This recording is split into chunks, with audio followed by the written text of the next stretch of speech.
Setiap startup yang berfokus pada inovasi berkelanjutan memiliki peluang besar untuk bertahan. Kita misalkan startup yang berfokus pada inovasi berkelanjutan itu sebagai P, dan peluang besar untuk bertahan itu sebagai Q.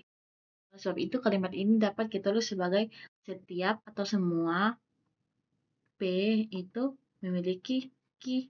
Kemudian beberapa startup di bidang e-commerce, kita misalkan ini startup di bidang e-commerce itu sebagai R, gulung tikar dalam 2 tahun pertama.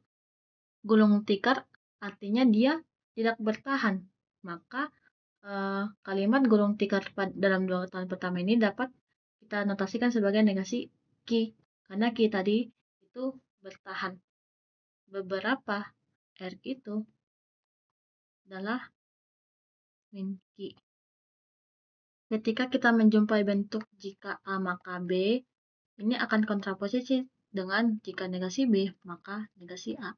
Untuk hal ini jika semua P maka Q dengan negasi Q ini akan menghasilkan negasi Q akan menghasilkan negasi dari semua P. Oleh sebab itu, negasi dari semua itu kan beberapa dari negasi P. P itu adalah startup yang berfokus pada inovasi. Maka negasi P itu adalah startup yang tidak berfokus pada inovasi atau tidak inovatif. Dan startup yang dimaksud itu adalah R yang di bidang e-commerce.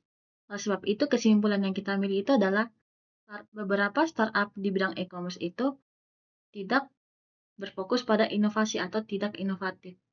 Maka jawaban yang benar itu adalah opsi B. Sebagian startup e-commerce tidak berfokus pada inovasi berkelanjutan.